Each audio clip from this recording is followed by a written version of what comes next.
Salut à tous et bienvenue sur La Pensée. Aujourd'hui, nous allons explorer les citations d'un célèbre écrivain et philosophe français. Jean-Paul Sartre, né le 21 juin 1905 à Paris et mort le 15 avril 1980, est issu d'un milieu bourgeois et cultivé. Il se passionne très vite pour la littérature. Il reste des heures à lire dans la grande bibliothèque familiale, préférant les livres à la compagnie d'enfants de son âge. Il fait ses études à Paris. En 1924, il intègre l'école normale supérieure et obtient son agrégation de philosophie en 1929.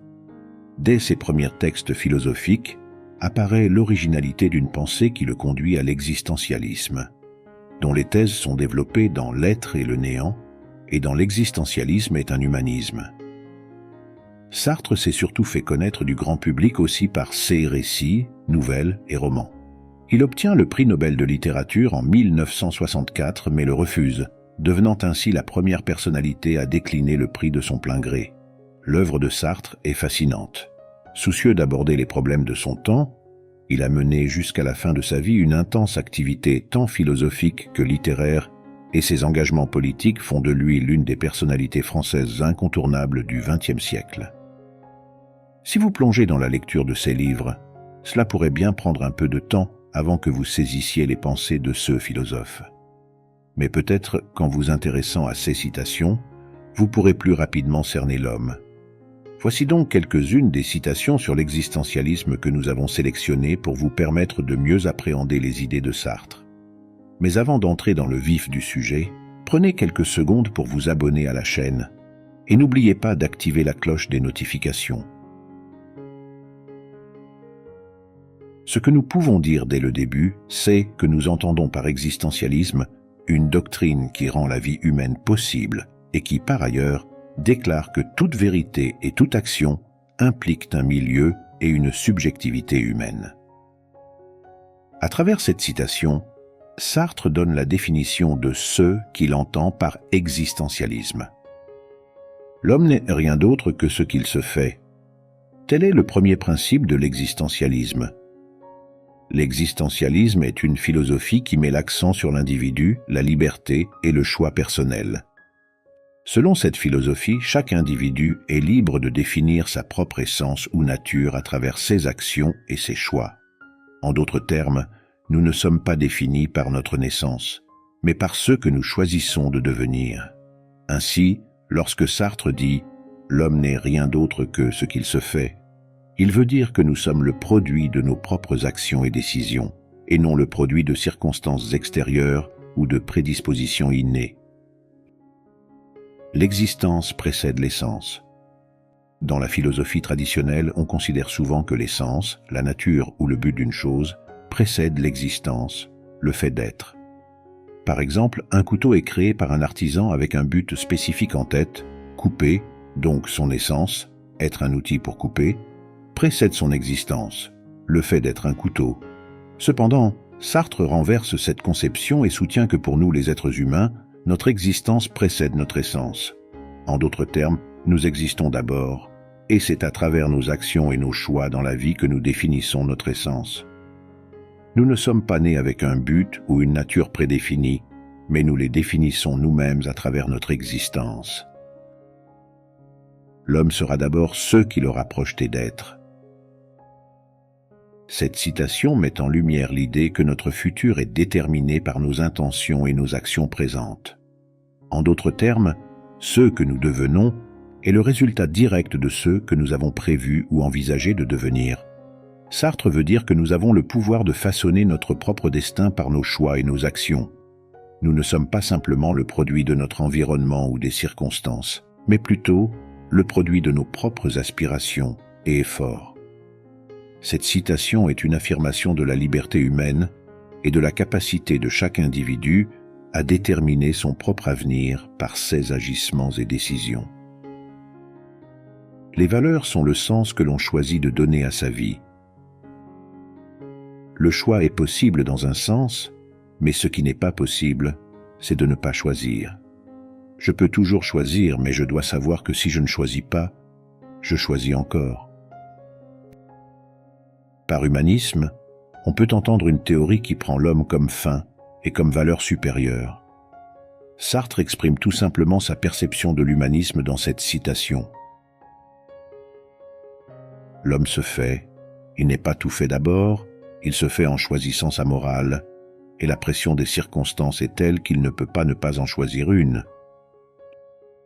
L'homme est condamné à être libre. La citation dans sa version longue dit ceci.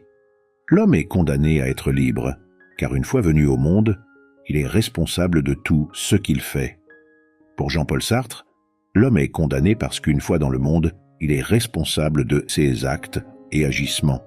Il reste tout de même libre, car il n'y a pas de ligne de conduite obligatoire qui lui impose une certaine façon de penser ou d'agir.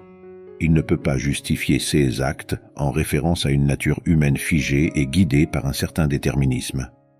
Ainsi, nous ne pouvons pas blâmer les autres ou les circonstances pour nos choix, car nous avons la liberté de choisir comment nous agissons ou réagissons aux situations. Cette citation met l'accent sur la liberté et la responsabilité individuelle de chaque homme. L'existentialiste ne croit pas à la puissance de la passion. Il ne pensera jamais qu'une belle passion est un torrent dévastateur qui conduit fatalement l'homme à certains actes et qui, par conséquent, est une excuse. Il pense que l'homme est responsable de sa passion. On peut toujours faire quelque chose de ce qu'on a fait de nous. Cette citation suggère que bien que nous soyons influencés par les circonstances externes, comme notre environnement, notre éducation, nos expériences passées, etc., nous avons toujours la capacité de changer et de nous améliorer. En d'autres termes, même si nous avons été formatés d'une certaine façon, nous avons toujours la possibilité de faire quelque chose de différent ou de meilleur de notre vie ou notre personnalité. Pour Sartre, nous avons le pouvoir de nous réinventer. Nous ne sommes pas simplement le produit de notre passé, mais nous avons la capacité de définir notre avenir. La seule chose qui permet à l'homme de vivre, c'est l'acte.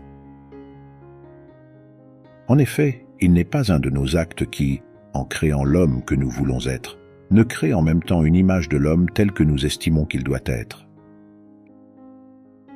Les actes des hommes de bonne foi ont comme ultime signification la recherche de la liberté en tant que telle. Je construis l'universel en me choisissant, je le construis en comprenant le projet de tout autre homme, de quelque époque qu'il soit. Cette citation est une affirmation de l'interconnexion entre l'individualité et l'universalité. En définissant notre essence à travers nos actions et nos choix, nous devons nous efforcer de comprendre les motivations, les choix et les aspirations de l'autre, indépendamment de sa génération. Bien que nous soyons tous des individus uniques avec nos propres expériences et perspectives, nous contribuons tous à forger une expérience humaine universelle. Je ne puis prendre ma liberté pour but que si je prends également celle des autres pour but. Selon Sartre, notre liberté est intrinsèquement liée à la liberté des autres.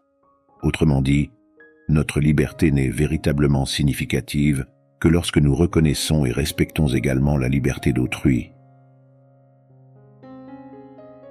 L'homme n'est rien d'autre que son projet. Il n'existe que dans la mesure où il se réalise. Il n'est donc rien d'autre que l'ensemble de ses actes, rien d'autre que sa vie. Sartre s'oppose à la passivité et met en avant l'idée qu'il n'y a de véritable existence que par l'action qui elle-même détermine l'essence humaine. L'homme, sans aucun appui et sans aucun secours, est condamné à chaque instant à inventer l'homme. Pour Sartre, l'homme abandonné à lui-même est appelé à chercher sa propre voie ou à créer sa propre identité. Bref, il doit se redéfinir constamment. Il ne tient qu'à chaque homme de braver les circonstances. Est-ce qu'au fond, ce qui fait peur dans la philosophie existentialiste, ce n'est pas le fait qu'elle laisse une possibilité de choix à l'homme ? C'est avec ce questionnement de Jean-Paul Sartre que nous clôturons cette vidéo en vous invitant à y méditer. Si elle vous a plu, alors lâchez un like pour soutenir la chaîne et nous encourager à créer plus de contenus similaires. Abonnez-vous si vous êtes nouveau et n'oubliez pas d'activer la cloche des notifications pour être informé dès qu'une nouvelle vidéo est disponible. Partagez avec nous vos réflexions en commentaire. À bientôt.